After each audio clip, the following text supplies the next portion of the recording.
Gavin, thank you very much for joining us today. It's a pleasure to have you on the Interviews with Experts podcast and video series.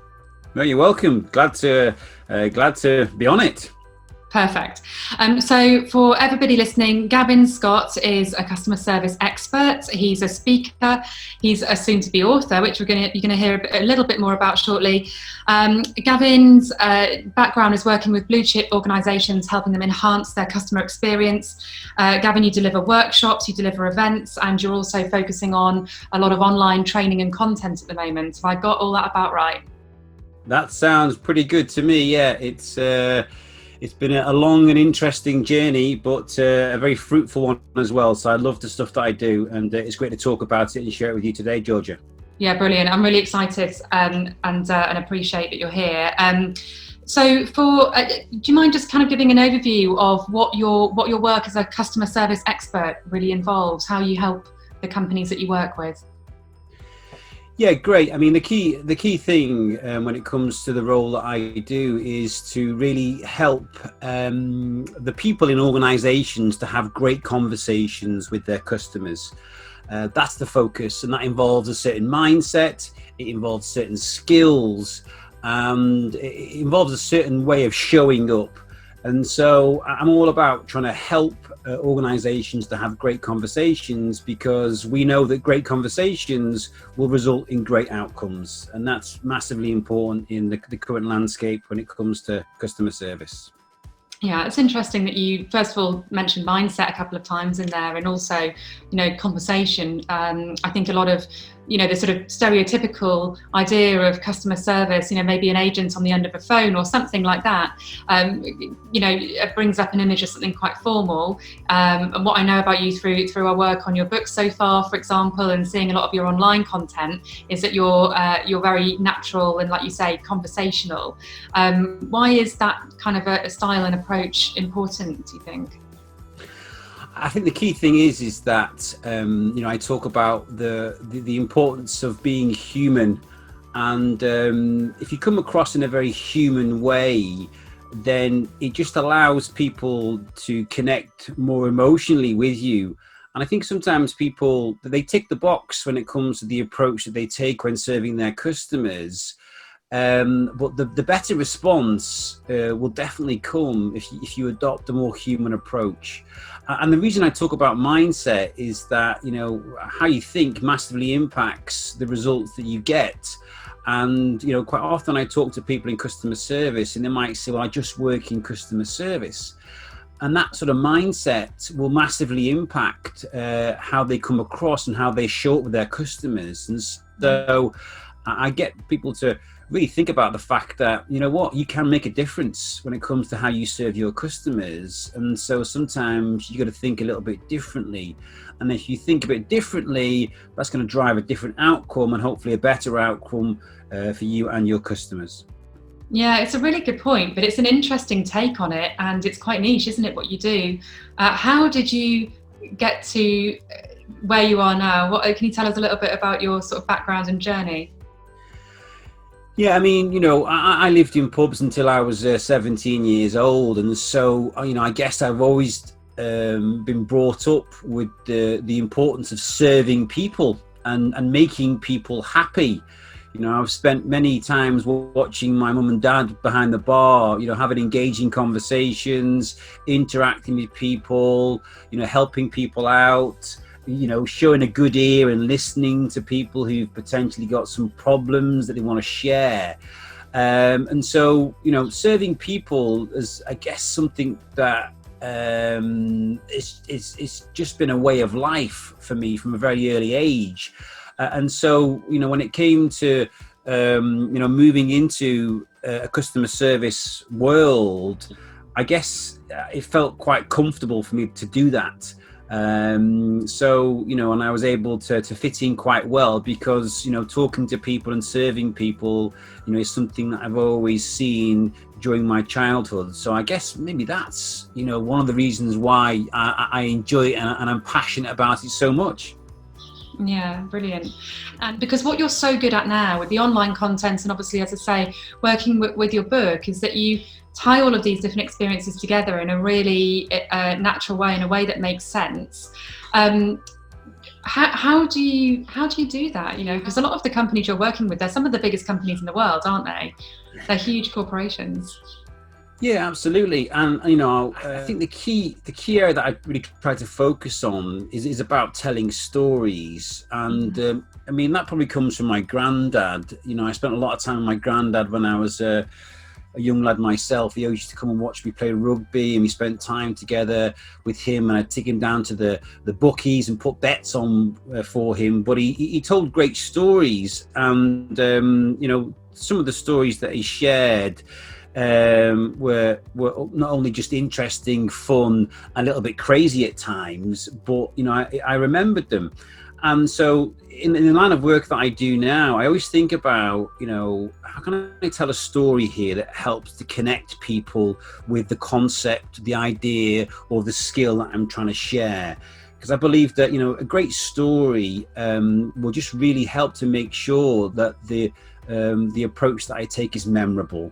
So, when I was with the Professional Speakers Association, I remember a guy called Lee Jackson. He said, stories are everywhere. The more you look for them, the more that you see them. And it's so true, because people say to me, Gav, you've got so many stories in customer service. I mean, how's that the case? And I say, it's because I'm looking for them. I'm looking for them. And the more I look for them, the more I see them.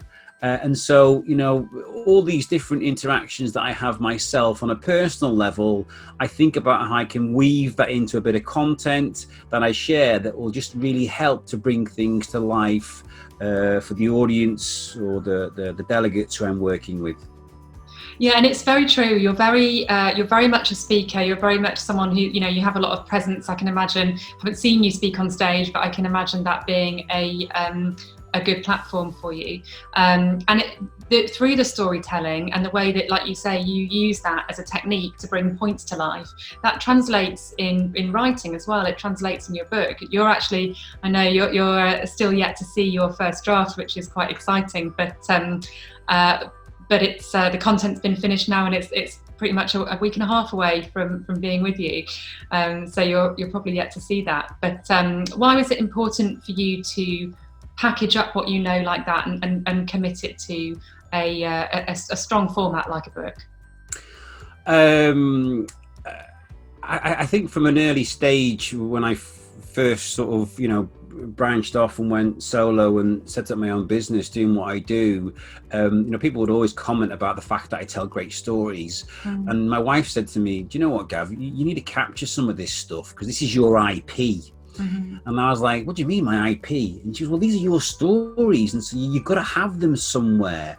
And so she knows that I'm quite anal when it comes to spreadsheets. And so I put together a spreadsheet, and each time I come up with a story, I just jotted down a few thoughts on the spreadsheet, tied it in with some of the key concepts that the stories relate to, and just kept a record.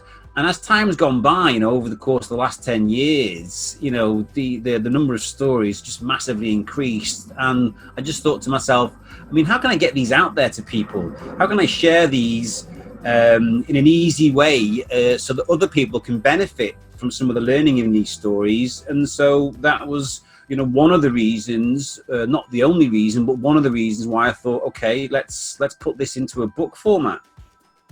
Yeah, it's interesting, and because it's something that's going to be, it's tangible then, isn't it? So, like, obviously, anything that any of us can do online is so necessary, because online is what keeps, especially in the world we're in now, with remote working and all of that kind of thing now, where you have to be online in order to be visible and relevant and current. At the same time, it's fleeting. It's a moment in time, isn't it? Someone else will come and post seconds or split seconds after you, and it goes.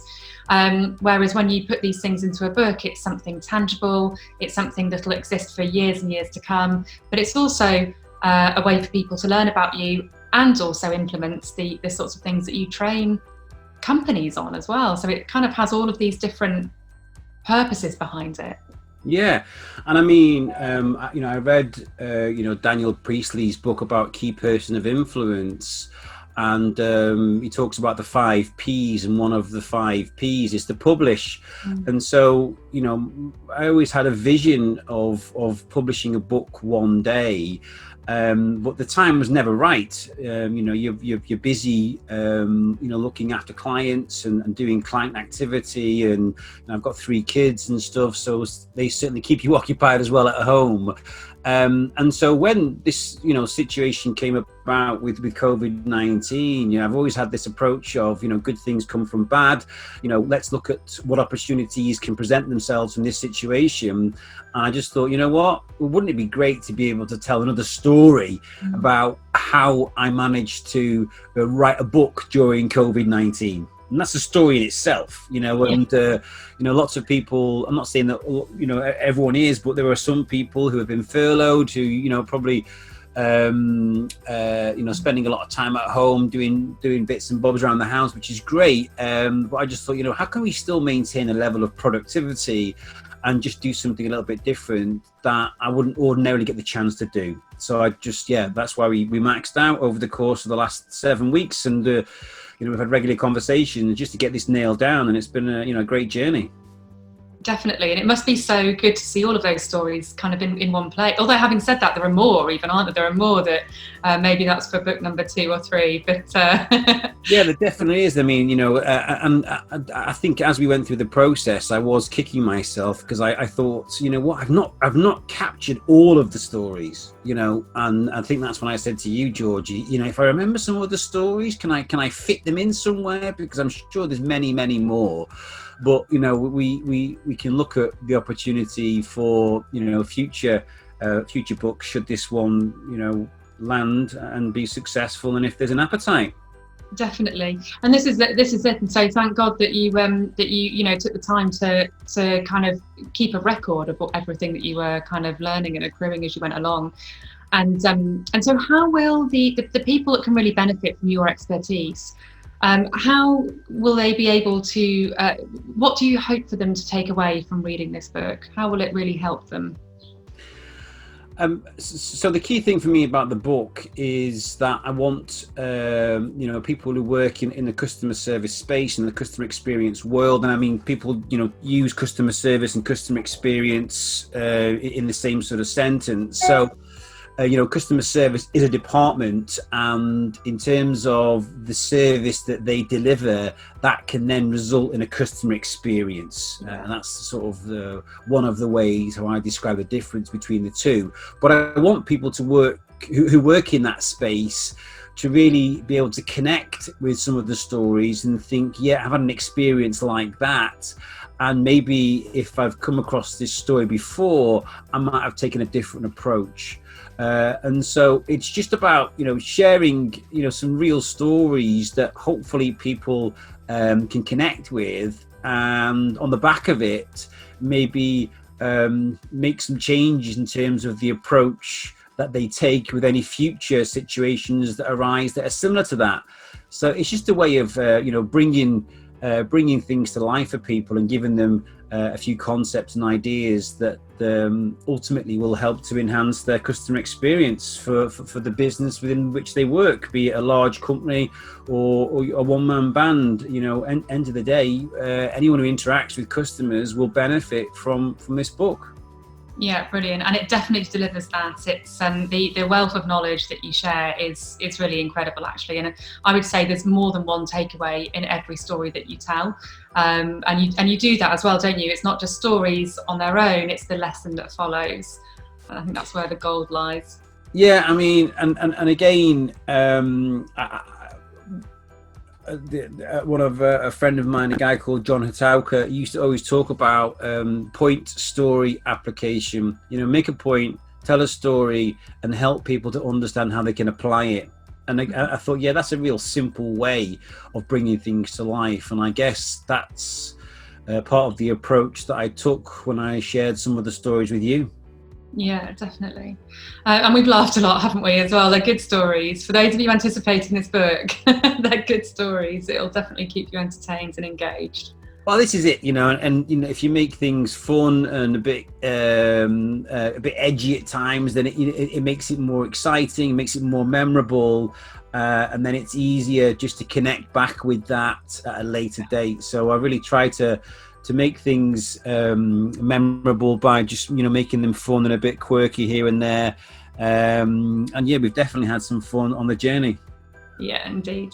And so in terms of then how else you get your message out there, because you're very much into building your own brand in order to help more people, help the people you're already working with in more depth. You also do a lot of online stuff, don't you? Yeah, I mean, going back to serving people, I'm a great believer in give and you shall receive, and so I am quite active, certainly on the platforms of LinkedIn, where I try to share regular information that not only will help people, but it just helps them to get a feel and understanding as to what sort of guy I am. And I just want to make sure that I can portray myself through social media in the same way that I am in life in general.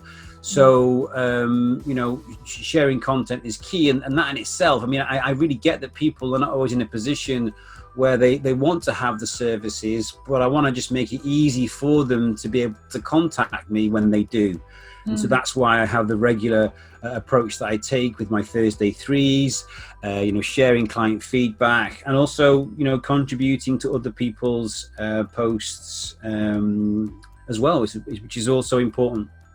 Yeah, I've noticed that actually on your LinkedIn in particular. I notice you're very, you spend a lot of time in the community there, so you're very interactive. It's not just sort of posting at people, it's posting things that people will find useful or funny, or will raise questions, and then you always are replying and furthering the conversation. I think there's a post of yours from like 3 weeks ago that got I think it's had well over 10,000 views on it now, hasn't it? Loads of engagement and comments and interaction, and they're still coming through, and you're there kind of replying and still interacting with people that are taking the time to speak. Yeah, and I mean, it's not until you talk to people about the number of views that that you realise that actually that's quite a decent return, because you don't know, do you? Yeah. You don't know yourself, and so it's only when you say to someone, I got about 12,000 hits with that, they're like, oh my God, that's really good. I'm like, is it? I mean, who's to know? Who's to know? And I was just talking with a business coach this morning, and one of the posts that I put on LinkedIn, it got 46,000 views. And that was a story. It was a story about a time when I went to my daughter's school and did a presentation during the World of Work Day, and I just posted it as a bit of a story, and it had massive engagement. And so that might not necessarily get me any business, but it just helps people to hopefully see that I'm an okay guy when it comes to the stuff that I do. I'm a family man, and that's massively important to me. My wife and my children are key. I do a bit of work, but it's important to get the balance right when it comes to work and play. And so hopefully I'm getting that balance right. Yeah, definitely. It's a great point. And so what's next then for Gavin Scott? What can people expect to see from you over the next year, for example? Well, I mean, my vision is to become the UK's most preferred supplier of customer service solutions. It's a very big vision. I believe that you've got to aim for the stars. And as a result of that, I'm really, focusing my content on doing some podcasts, interviewing people who work in the customer experience world and talking about their journeys, real stories about the customer experience and the importance of getting that right. Of course, my book's coming. I'm developing a whole suite of online learning solutions. I've spent time just this week getting some new skills myself when it comes to delivering in a virtual world, because I recognize that, in-person events are very different to delivering virtually. So I'm getting skilled up on that so that I can deliver, impactful, presentations online. So yeah, there's definitely a few bits in the pipeline, and there'll be a ramp up in activity on LinkedIn as well, which has already started last week. Fantastic. Well, that's really exciting. And the book will be out in the not too distant future. Certainly this year, won't it? But it'll probably be, hopefully before the summer's over. Yeah, I think we initially aimed for a target, didn't we, of the end of November, beginning of January. That was the beginning of December, sorry. That was the plan. And, we'll see what happens in terms of if it can move before then. I think it'd be good to, be able to do some build up to it. So, I'm not in any great rush to get it out there, but, I'm keen to obviously get it out so that people can benefit from it. Let's see what happens over the coming weeks and months. Definitely. And I'm excited that we'll be catching up closer to publication date as well and having another conversation like this. So we'll get to hear a lot more about all the amazing things that have been going on. Thank you so much for joining us. Really appreciate you taking the time to do it. You're welcome. Yeah, and for any listeners who wanted to have a look on, try and find me, then certainly my website is nice and simple. It's www.gavinscott, that's all one word, .me.